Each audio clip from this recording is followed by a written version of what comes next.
Varun bro வணக்கம். வணக்கம் மணி. Bro நேற்று ஜென்சி படையே டிஎம்கேவோட ஜென்சி படையே கோர்ட்டில் சேர்ந்துருச்சு. ம். என்னன்னு பார்த்தா எல்லாருமே இப்படி பண்ணிட்டுருக்காங்க. ம். ஏன்னா அவர் அரெஸ்ட் பண்ணியிருந்தாங்க. நைட்டு ஒரு 2 மணி போல் அரெஸ்ட் பண்ணியிருந்தாங்க. என்ன விஷயம்னா பெண்களை டிவிகே பெண்களை அவதூறா பேசிட்டாரு அப்படின்னு சொல்லிட்டு அரெஸ்ட் பண்ணியிருந்தாங்க. ஆனால் அதுக்கான காரணம் அது இல்லை. இவர் டிவிகே அந்த மினிஸ்டர் சரத் இருக்காருல்ல, அவரோட க்ளோஸ் ஃப்ரெண்டு இவரு. அந்த வெளில வந்துச்சுல ஒரு மாத்திரை நசுக்கிற மாதிரி ஒரு வீடியோ, அந்த வீடியோ ரிலீஸ் பண்ணது இவர் தான் அப்படின்னு சொல்லிட்டு ஒரு அது மூலியமா ஒரு நடவடிக்கை எடுக்க முடியாம இந்த மாதிரி பெண்களை அவதூறா பேசிட்டாரு அப்படின்னு சொல்லிட்டு ஒரு கேஸ், சின்னதா ஒரு கேஸ் போட்டு உள்ளார தள்ளலாம் அப்படின்றதோ ஒரு பிளான்னு சொல்லிட்டு அந்த டிஎம்கே ஜென்சி சைட்ல இருந்து சொல்றாங்க. சரி, இது எந்த அளவுக்கு தான் உண்மை? இல்லை இதில் உண்மையாக பொய்யா அப்படிங்கிறத தாண்டி பார்த்தீங்கன்னா, ஃபஸ்ட்டு நீங்கள் எல்லாருமே மறந்த அந்த கார்டில் பேராசிட்டமாலை க்ரஷ் பண்ணும் மேட்டரை திருப்பியும் நினைவுபடுத்திட்டீங்க. நடந்து 1.5 வாரம் ஆகுது. அதுக்கப்புறம் பல விஷயங்கள் செய்திகளாக வந்ததுனால இந்த மேட்டரை எல்லாருமே மறந்தே போயிட்டாங்க. இப்போது இவர் ஏன் இந்த மேட்டரில் உள்ளே வராருன்னு நான் புரிஞ்சுக்கிறேன் அப்படின்னா, இவர் தாம்பரத்தில் போலீஸ் ஸ்டேஷனுக்கு வெளில நின்று ஒரு கம்ப்ளைண்ட் கொடுத்துருந்தாரு அப்படின்னு நினைக்கிறேன். இந்த மாதிரி நான் தான் இந்த வீடியோலாம் ரிலீஸ் பண்ணிட்டேன்னு சொல்கிறாங்க. அப்புறம் அமைச்சர் சரத்குமாரோடைய ஆட்கள்லாம் எங்கள் வீட்டுக்கிட்ட நிற்கிறாங்க, முறைக்கிறாங்க, மிரட்டுறாங்க, போகும்போது வரும்போதெல்லாம் ஃபோன்லாம் பண்ணி மிரட்டுறாங்க அப்படின்னு சொல்லிட்டு கம்ப்ளைண்ட் கொடுத்துருந்தாரு. அதுக்கப்புறம் பார்த்தா இப்போது 2-3 நாளாக ஒவ்வொரு திமுகவை சேர்ந்து பேசுகிறவங்கலாம் கைது பண்ண போகிறாங்கன்ற மாதிரி பேச்சு வந்துட்டு இருந்துச்சு. முன்னாள் அமைச்சர்கள் கைது செய்கிறதுனால சரி இனிமேல் ரூட்டு பிடிச்சி அப்படியே பார்த்தீங்கன்னா முன்னாள் அமைச்சர்கள் எம்எல்ஏக்கள் தான் கைது செய்வாங்க திமுக சார்ந்து அப்படின்னு பார்த்தா, இவர் பார்த்தீங்கன்னா ரொம்ப நாளாக திமுகவில் பயணிச்சிருக்கிறது மட்டும் இல்லாமல் சமீபமாக பார்த்தீங்கன்னா அந்த ஜென்சி அப்படின்னு சொல்லிட்டு திமுக அவங்களுடைய பெரிய ஆயுதமாக எடுத்திருக்காங்க அப்படின்னு நினைக்கிறேன். அது ஆயுதமா இல்லை எப்படி பார்த்தீங்கன்னா அவங்களுக்கே எதிராக திரும்ப போதா அப்படின்றது தெரியல. ஏன்னா இப்போது தாவேக்காவை பொறுத்த வரைக்கும் எல்லாருமே விஜய் ஃபேன்ஸ்.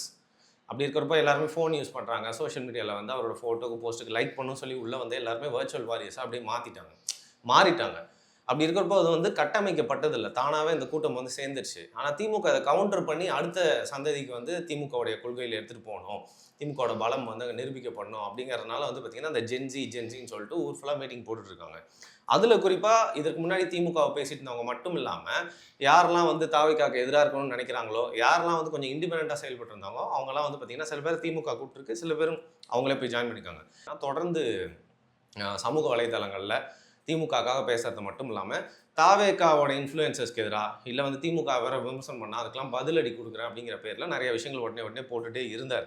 அதில் பார்த்தீங்கன்னா கொஞ்சம் உக்கிரமாக செயல்படுறோம் அப்படிங்கிற பேரில் சில இடங்களில் நிஜமாவே இப்போ திமுக மேலே இருக்க ஒரு முக்கியமான குற்றச்சாட்டு அவங்க அவதூறு ஆபாசமாக பேசுறது, தனிப்பட்ட தாக்குதல்கள், குடும்பத்தை பற்றி பேசுறது, பெண்களுக்கு மரியாதை கொடுக்காம பேசுறதுன்ற அந்த கெட்ட பேரை ஏற்கனவே வாங்கி வச்சுட்டாங்க. அது நம்ம சொல்லணும்னு அவசியம் இல்லை. போன ஆட்சியில் முழுக்க நம்மளே ஸ்டேஜில் பேசுவாங்கல்ல, அதோட ரிஃப்ளெக்ஷன் தான் இன்டர்நெட்லேயும் ரிஃப்ளெக்ட் ஆகுது.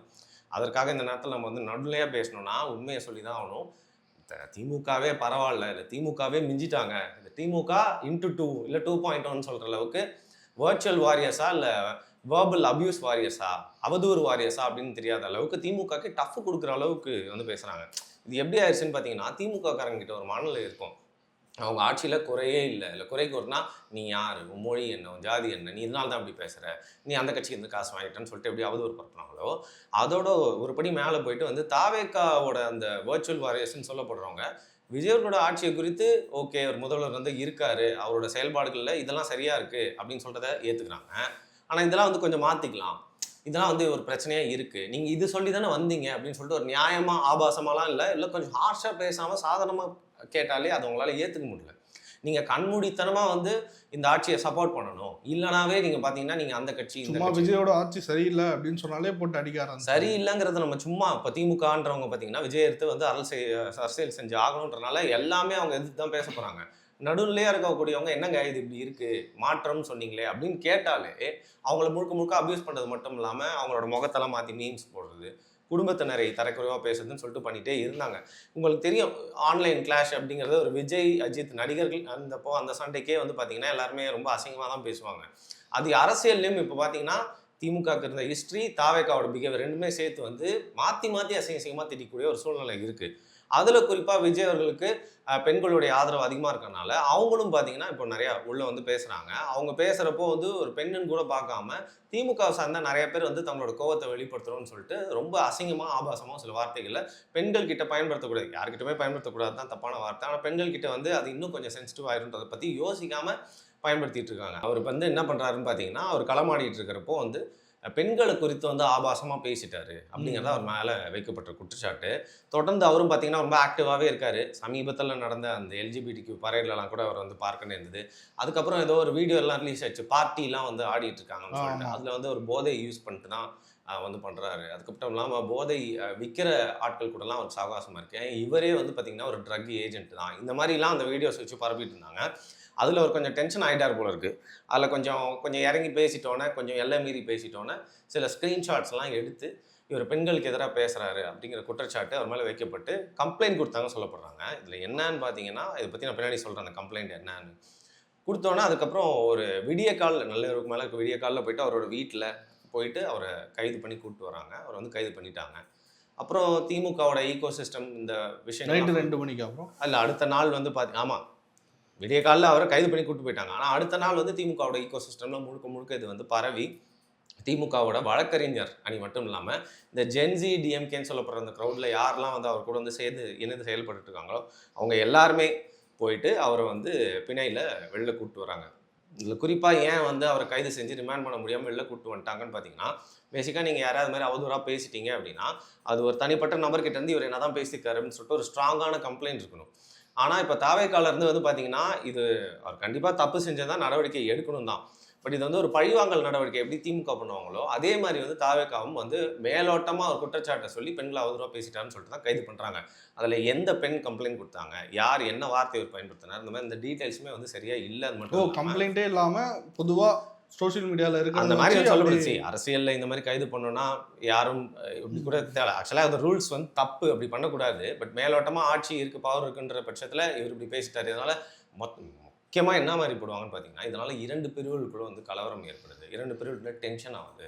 பெரிய ஒரு பிரச்சனையை எழுக்கிறதுக்கான வாய்ப்பு இருக்குது. சமூக நல்லிணக்கத்துக்கு வந்து ஒரு பங்கம் விளைக்கிறாரு, சமூக அமைதியை வந்து கெடுக்கிறாரு அப்படின்னு சொல்லிட்டு வந்து பார்த்தீங்கன்னா தான் பண்ணுவாங்க. அதே மாதிரி வந்து இவர் மேலே அந்த ஒரு கம்ப்ளைண்ட்டோட கைது பண்ணுறாங்க.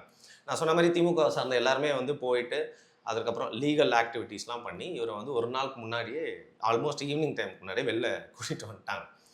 யாருன்னு பார்த்தீங்கன்னா இந்த கோட்டு சரவணன் இருப்பார், சிரிச்சு ரொம்ப அவர் பிரசன்னா, தமிழன் பிரசன்னா, அவர் மட்டும் இல்லாமல் ஜென்ஜி, இப்போதான் ஜென்ஜியில் பிறந்த ஜூலி, ஜென்ஜி ஜூலினே வச்சுக்கலாமா, ஜென்ஜி ஜூலி. அதுக்கப்புறம் வந்து இந்த உதயநாத் தம்பிடா அப்படின்னு சொல்லிட்டு வரலாற்று சிறப்புமிக்க ஒரு தம்பி. அடுத்து இன்னும் சில பல பேர் இவங்களாம் அந்த ஜென்ஜி கூட்டத்தில் ரீசெண்டாக வந்து பார்ப்பீங்க. இந்த ஜென்சிலே ஒருத்தர் கண்ணாடி போட்டு பேசிட்டு இருந்தார், அவர் பேர் மறந்துட்டேன். அவர் வந்து பார்த்தீங்கன்னா போன வாரம் அவரோட வீட்டுக்கெலாம் போயிட்டு கைது செய்ய ட்ரை பண்ணியிருந்தாங்க.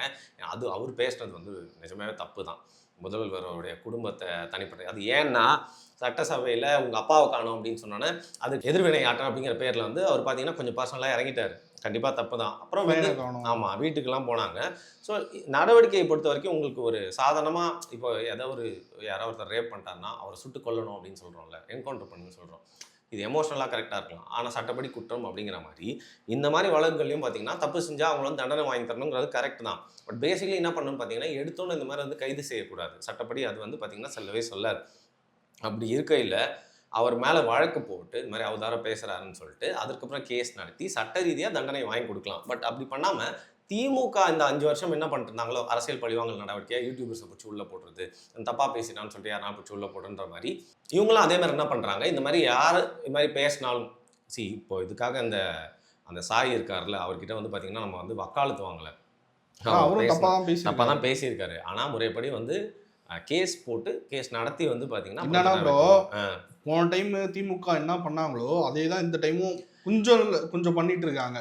இவங்க என்ன சொல்லிட்டு வந்தாங்க, இது மாதிரி ஊழல் செஞ்சவங்களாம் நான் சும்மா விட மாட்டேன், நீங்கள் அதை பார்க்கலாமே தவிர இந்த மாதிரி சின்ன பசங்களை இந்த மாதிரி சின்னதாக வந்து இந்த ஆட்சியை பற்றி குறை சொல்கிறவங்களா அவங்கள கண்டுக்காமல் நீங்கள் யாரெல்லாம் பெருசாக ஏதாச்சும் ஒன்று தப்பு பண்ணியிருக்காங்களோ இதுக்கு முன்னாடி மக்களுக்கு எதிராக அவங்கள வந்து நடவடிக்கை எடுத்தால் நல்லாயிருக்கும். இவங்கெல்லாம் வந்து சும்மா தள்ளி விட்டு போகிறா கரெக்டு. அதாவது இவங்கெல்லாம் பெருசாக வெளிலையே தெரிய மாட்டேங்குது.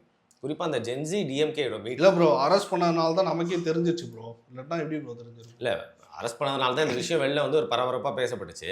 இந்த ஜென்ஜி மீட்டிங்ஸ்லாம் இருக்குல்ல, அதெல்லாமே வந்து பார்த்தீங்கன்னா வெளியே அவ்வளோ தெரிஞ்சிருக்காது. அதில் வந்து திமுக பண்ணுற நிறையா காமெடி இருக்குது. நாங்கள் ஜென்ஜின்னு சொல்லிட்டு கூலாக காட்டிக்கிறதுக்காக, இல்லை விஜய் அவர்களை விமர்சனம் பண்ணுறேன் அப்படிங்கிற பேரில் வந்து பார்த்தீங்கன்னா சில மொக்க நாடகங்கள் நடத்துறது, ஸ்டாண்டப் காமெடி பண்ணுறேன் ரொம்ப மொக்கையாக இருக்கிறது, கிரிஞ்சித்தனமாக பண்ணிருக்கிறது, சோஃபா வச்சு கூட இப்போ அப்புறம் முகம் சுளிக்கும் வைக்கமாக வந்து பார்த்தீங்கன்னா இப்போ இருக்க அமைச்சர்களை கிண்டல் பண்ணுறதுன்னு சொல்லிட்டு வந்து ரொம்ப எல்லை மீறி போயிட்டு இருந்தாங்க. அது வந்து கண்டிப்பாக அவங்களுக்கு எந்த அளவுக்கு ப்ளஸ்ன்னு நினைக்கிறாங்களோ ப்ளஸ் இல்லை, மைனஸ் தான். ஏன்னா அது ஒரு ட்ரால் மெட்டீரியலாக மாதிரி உங்களோட கட்சியோட இமேஜ் இன்னும் தான் டேமேஜ் பண்ணும். அது எப்படி வெளில வரலாம், அவங்க பண்ணுற காமெடினால தான் வெளியே வந்து அப்படி ஒரு மீட்டிங்ஸே நடந்துன்னு தெரிஞ்சுது. இப்போ தாவேகா தரப்புல என்ன பண்ணுறாங்க, இந்த மாதிரி நபர்கள்லாம் வந்து கைது செய்யப்படுறப்போ அவங்களாம் ஒரு பெரிய ஆளாக மாறுறது மட்டும் இல்லாமல் அவங்களுக்கு ஒரு மீடியா பப்ளிசிட்டி கிடைக்குது. அதை வச்சு என்ன பண்ணுறாங்க பார்த்தீங்கன்னா, கைது செஞ்சு வெளில கூப்பிட்டு வந்தோன்னே இந்த ஜென்ஜி படை இருக்குல்ல, அவங்க எல்லாருமே வந்து அவரை பிணையில் கூப்பிட்டு வந்துட்டாங்களாம். அதனால எல்லாருமே வந்து பார்த்தீங்கன்னா ஸ்டாலின் இது பண்ணாரு, அதுக்கப்புறம் பிஎஸ் பாபு இது பண்ணாரு, திருப்பி ஸ்டாலின் விஜய் இது பண்ணார்ல, அதே மாதிரி வந்து பார்த்தீங்கன்னா தாவேகா வெறுப்பேற்றோன்னு சொல்லிட்டு எல்லாருமே வந்து லூசுத்தனமாக டான்ஸ் ஆடிக்கிட்டு சிரிச்சுக்கிட்டு திமுகனா அதிரா திமுகனா எதிரான்னு சொல்லி நிஜமே சொல்கிறேன். அது பார்த்தாலே எஸ்ஐ சார் அப்படின்னு சொல்லிட்டு எஸ்ஐ சாரை வந்து போலீஸ் ஸ்டேஷன் பக்கத்துலேயே இருந்தாலும் தேடணும் போல இருந்துச்சு. அந்த அளவுக்கு வந்து ரொம்ப சென்ஸ்லெஸ்ஸாக இருந்துச்சு. ஒரு திமுக நபர் அவர் வந்து பார்த்தீங்கன்னா ரொம்ப நாள் திமுக சப்போர்ட் பண்ணுறது, ஹார்ட்கோர் டிஎம்கே. அவர் என்ன சொல்கிறாரு, நான் பார்த்து வளர்ந்த திமுக இது இல்லை, சிறந்த பேச்சாளர்கள்லாம் இருந்திருக்காங்க, சிறந்த செயல் வீரர்கள். ஆமாம், ஜெயிலுக்கு போகிறதுக்குலாம் வந்து பயப்பட மாட்டாங்க. என்னதான் இருந்தாலும் திமுக ஒரு விஷயம் சொல்லியே ஆகணும்.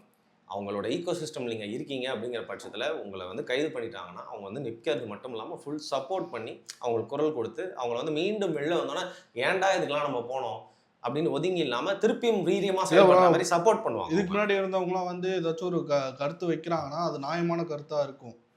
இப்போ இருக்கவங்க சும்மா அவன் இது பண்ணிட்டான் அது பண்ணிட்டான் அப்படின்னு சொல்லிட்டு பேசுறதெல்லாம் வந்து எந்த அளவுக்கு நியாயமும் இல்லை. அதுதான் அவர் சொல்றாரு போல. ஆமாம், அது மட்டும் இல்லாமல் அவங்க வெளில வந்துட்டு ஒரே காமெடிலாம் பண்ணி பார்த்தீங்களா நாங்கள் ஜெயிச்சிட்டோம், எலெக்ஷனில் தோத்துட்டாங்க, இந்த சின்ன மேட்டரில் ஜெயிச்சதுக்காக அதை ஒரு பெரிய பப்ளிசிட்டி வந்து பண்ணிருக்காங்க. அது எப்படி ஆகுது அப்படின்னு பார்த்தீங்கன்னா, ஒரு பக்கம் வந்து தாவேகா அரசாங்கம் எடுக்கிற நடவடிக்கைலாம் பார்த்தீங்களா புஷ்ன்னு போயிடுது அப்படிங்கிற மாதிரி தாவேக்காவுக்கு ஒரு கெட்ட பேர் வர்றது மட்டும் இல்லாமல் இவங்களே ஒரு ப்ரீ பப்ளிசிட்டி இது மாதிரி ஏற்படுத்தி கொடுக்குறாங்களோ. யாராவது ஒருத்தர் தப்பு பண்ணால் அதுக்கு வழக்கு போட்டு தண்டனை வாங்கி கொடுக்குறது வேறு, அதுக்கான காலம் கொஞ்சம் எடுத்துக்கிட்டாலும் தண்டனைங்கிறது மேபி கிடைக்கிறதுக்கு வாய்ப்பு இருக்குது. தப்பு செஞ்சுட்டாங்க, இன்றைக்கி தான் டிஜிட்டல் எவிடன்ஸ் இருக்குல்ல, ஒரு ட்வீட் போட்டிங்கன்னா அது என்றைக்குமே எடுத்து காட்டலாம், அந்த லிங்க் எடுத்து இல்லை ஸ்க்ரீன்ஷாட் எடுத்து, இல்லைனா வந்து வீடியோ இருந்துச்சுன்னா அந்த வீடியோலேருந்து உங்களால் தப்பிக்கவே முடியாது, பேசினா அந்த வீடியோவிலே இருக்கும். அப்படி இருக்கிறப்போ ஸ்லோவாக அவங்களுக்கு தண்டனை வாங்கி கொடுக்காம வந்து திடுதுப்புன்னு இது மாதிரி திமுக மாதிரியே வந்து அவசர ஆத்திர நடவடிக்கை பழிவாங்கல் நடவடிக்கை ஈடுபடுறப்போ அது தாவேக்காக தான் கெட்ட பேராக வரது மட்டும் இல்லாமல் திமுகக்கு இப்போ ஒரு மொமெண்டமே இல்லை. ஓகேவா, அவங்களுக்கு வந்து பார்த்தீங்கன்னா பேசுறதுக்கான அரசியல் இல்லாமல் ரொம்ப நொந்து போயிருக்கிற சூழ்நிலை. ஏன் அவங்க தலைவரே வந்து பார்த்தீங்கன்னா 15 நாள் லண்டன்லாம் வந்து போயிருக்காரு. அப்படி வந்து ஒரு சபாட்டிக்கல் டைமில் அவங்களே இருக்கிறப்போ திருப்பி அவங்களுக்கு ஒரு எலிவேஷன் ஏற்படுத்தி கொடுத்துருக்கு தாவேக்கா அரசாங்கமே வந்து இது மாதிரிலாம் பண்ணுறாங்களோ அப்படிங்கிறது வந்து தோணுது. இன்னொரு பக்கம் திமுகவை வந்து சொல்லணும் அப்படின்னா இந்த மாதிரி நபர்களை நம்பி உங்களோட ஜென்சி படையை நீங்கள் கட்டமைச்சு, அது ஜூலி போன்ற நபர்கள்லாம் வச்சு நீங்கள் தொடர்ந்து ஒரு படையை கட்டமைக்கணும்னு நினச்சிங்கன்னா இப்போ இருக்கிறதோட இன்னும் கீழே தான் வந்து திமுக போகிறதுக்கான வாய்ப்பு இருக்குது. இதை வந்து திமுகவை காலங்காலமாக ஆதரிச்சுட்டு இருக்கவங்களே ஹார்ட்கோர் டிஎம்கே பிளட்ஸே பார்த்தீங்கன்னா அதெல்லாம் வந்து விரும்ப மாட்டாங்க. ஸோ இதுதான் இப்போ நிலைமை. அதான் ப்ரோ, முதல்ல பெருசாக இருக்கிறவங்கள வந்து இது பண்ணுங்க. இது மாதிரி சின்னதாக ஏதோ சைடில் பேசிகிட்டு இருக்கவங்களாம் எதுவும் ஆக போகிறது இல்லை. அடித்தவங்களை விட்டுட்டு பேசினவங்களை எதுவும் பண்ண முடியாது ப்ரோ. நிச்சயமா. அது மட்டும் இல்லாமல் இப்போ அந்த கார்டை வச்சு கசக்கின மேட்டர் இருக்குல்ல, அது பார்த்தீங்களா, அது அப்படியே போயிடுச்சு. எல்லாருமே வந்து அதை அப்படியே மறந்துட்டாங்க. ஆமாம். அதுக்கப்புறம் முன்னாள் அமைச்சர்கள் கைது செய்யப்படுறதை பற்றினே நம்ம பேசிகிட்டு இருக்கோம். டிவிகே எம்எல்ஏக்கெல்லாம் வந்து தூக்க ட்ரை பண்ணாங்க. அந்த ஒரு விஷயங்களே ஓடிட்டுருக்கே தவிர்த்து ஒரு தாவேக்கா அரசாங்கம் மேலே ஏதாவது ஒரு பிரச்சனை இருக்குது அப்படின்னா அந்த ஒரு பிரச்சனையை தொடர்ந்து ஒரு போராட்டம் ஒன்று பண்ணாங்க திமுக. அதை தாண்டி வந்து பார்த்திங்கன்னா அந்த பிரச்சனையை அப்படியே கையில் விட்டுட்டாங்க. எல்லாருமே ரொம்ப நூதனமாக ஒரு போராட்டம் பண்ணுறன்ற பேர்லாம் வந்து வெக்கவே இல்லாமல் லூசுத்தனமாக வந்து ஒரு ஏடிஎம் கார்டை வச்சு அந்த மாதிரி எல்லாருமே எல்லாத்துக்கும் பழகி. அது குழந்தைங்கலாம் பார்த்தா இது என்னன்னு கேட்குமா இல்லாத சொல்லுங்கள். அது மட்டும் இல்லாமல் உங்களுக்கு அந்த வீடியோ வந்ததுன்னா அந்த ஒரு வீடியோவை நீங்களே பிரபலப்படுத்தி தமிழ்நாடு முழுக்க அப்படி கெட்ட பழக்கத்தை எப்படி பண்ணுறது. சின்ன வயசில் இது இருந்தாலே போதும். ஆமாம், குழந்தைங்களாம் குடிக்கிற மாதிரியோ சிகரெட் அடிக்கிற மாதிரி பண்ணால் அப்பா அம்மா வந்து ஒன்று வைப்பாங்கல்ல, திட்டுவாங்க, கண்டிப்பாங்க. அதெல்லாம் வந்து அந்த மாதிரி ஒரு எக்ஸ்போஷரை வந்து பார்த்திங்கன்னா இவங்களே பண்ணி வந்து எடுத்துகிட்டு போனாங்களே தவிர்த்து அது ஒரு நூதன போராட்டம்னு நினச்சிட்டாங்க. பட் தொடர்ந்து அதை வந்து ஃபாலோ அப்பே யாருமே பண்ணவே இல்லை. இதை விட்டுட்டு சும்மா வரவும் போகிறவங்கலாம் இப்போ பாருங்கள், அவன் ஸ்டேஷனில் நடந்து வரான், ஸ்டேஷன்லேருந்து வரவனா நேராக கீழ்ப்பாக்கத்துக்கு வண்டி ஏற்றி விடுங்கடா அப்படின்னு சொல்கிற மாதிரி வந்து ரொம்ப வித்தியாசமான முறையில் நூதனமாக இருக்காங்க இவங்கெல்லாம் பார்க்குறதுக்கே. ஸோ அது ஒரு பக்கம் வந்து தாவேக்கா பண்ணுறதும் வந்து பார்த்தீங்கன்னா தாவேக்காவுக்கு தான் வந்து கெட்ட பேர் வழிவகுக்கும். இன்னொன்று வந்து திமுக ஒன்றும் இல்லாத விஷயத்துக்குலாம் அவங்களுக்கே ஒரு எலவேஷனை ஏற்றிக்கிறாங்க. அதுக்கு வந்து டிவிக்கேவே ஹெல்ப் பண்ணுது அப்படின்னு தான் தோணுது. ஸோ ஓகே ப்ரோ, நன்றி. நன்றி.